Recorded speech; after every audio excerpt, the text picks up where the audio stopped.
see any sign of frustration, but he keeps hitting good shots and not cashing in. Oh, cashed in that time. Right. Yeah, that could definitely get him going.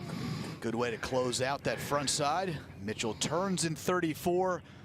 Keith Mitchell deep in the rough at 11, Billy Ray. Yeah, but he's taking a risk here. He's got 224 to the front with the ball sitting down. Remember, there's water out to the right, and this ball comes out low and hot. This is definitely going to chase. It hit the skids a little bit after that second bounce, and that really helped slow the golf ball down, Sam. That was an awesome golf shot. So cool. He dug it down out of that bad lie in the rough. You got to get into those mid-20s for sure. That was an eagle putt for Cole at 15. This is Keith Mitchell with an eagle try. Keith and I have been talking. This is one of his favorite cities to play in, one because of dining. He has all the great spots covered out here, and he said he misses you as well this week. Oh, come on now. He did, yeah. He says, me and Steve Sands have some of the greatest dining experiences here in Jackson, Mississippi. I miss him. You know, just a light breeze back into the player's face. 161. That was an 8-iron for Keith Mitchell, trying to bring it in from the left. High trajectory.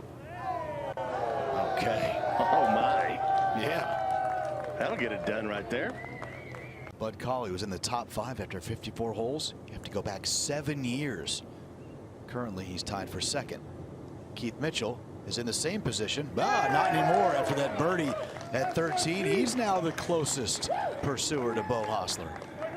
Let me tell you, he looked at that putt from every angle. He's usually pretty quick to pull the trigger on putts, but he eyed that one down.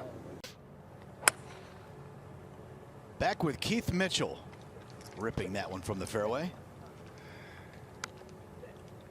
Yeah, that was a wonderful play there. He had 255 to the front of the green. It was back into the breeze and just hit a bullet through that wind. And he's got to be careful with the speed. Coming down the slope, down green as well. There is some movement from right to left here for Keith.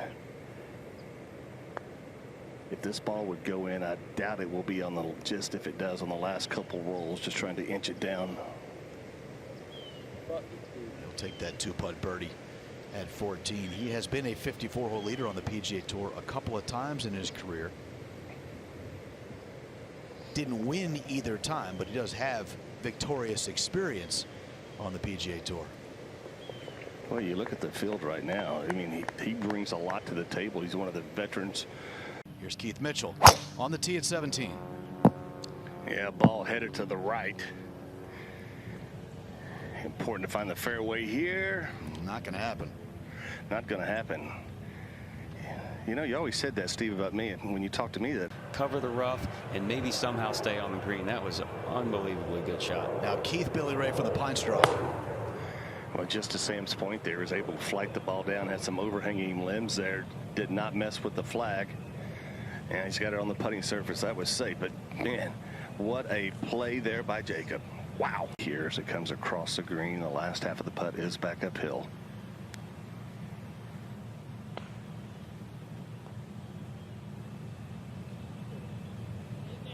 This looks good. Really good.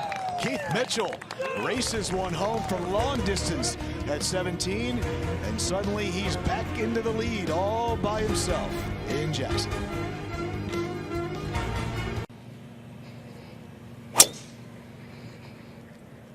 .357 to that bunker on the right-hand side. There's a little room out to the left. You can drive your golf ball there. That far bunker.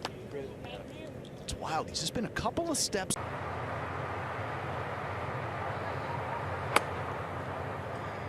It comes out very high. This is a little hot. It's a direct line at the flag. Wow. I mean, that's just that showing off. Wonderful. It looked to me like he went with a full hard pitching wedge there, and that's just what these guys are so good. Now he has a chance to break out and get that lead all to himself once again, Billy Ray. You know, this putt, it depended on the pace here, coming just left of the hole. I see it moving just a hair to the right. Now, if you're a little bit more aggressive with it, you could have to keep it inside the hole. But I think just top left here and just let it bleed in.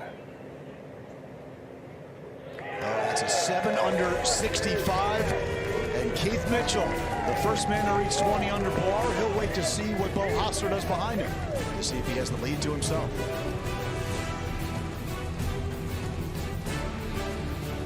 Best round of the day. You tied the 54-hole scoring record for this tournament at 20 under par as well. You seemed calm and in control out there, even if the shot didn't go where you were hoping it would. How would you describe that round today? I would say consistent. There's a couple times I was out of position and I just tried to completely play away and try to make par. There's enough birdie opportunities that if you hit the fairway, you have a wedge and you have a chance to make a putt. I've been putting a lot better this week, so I think that's kind of freed up some of my aggression when I get too, I guess let's just say too aggressive from the fairway and try to make birdies from the fairway. And, you know, a putt like 17 is huge. I mean, that's just a momentum changer because you don't expect to make those. And then I had a good lie on 18 and was able to do that. So, I mean, really those last two birdies turned a good round into a great round. You've won on the PGA Tour before. You've been in the heat of competition to try to win again. You had the 54-hole lead at the Valspar earlier this year. Tonight, tomorrow before your round, how do you mentally and emotionally prepare yourself to win for the second time on tour? I definitely need to set my fantasy football lineup. I haven't done that yet. I picked some guys off the waiver wire, and I got to get it in before I tee off tomorrow. If I can do that, and then I actually might go hit a few balls just to groove it because it felt good, and then just do my normal routine tomorrow. All right, glad you got your priorities in line. All the best. Thanks, bud. All right, Steve.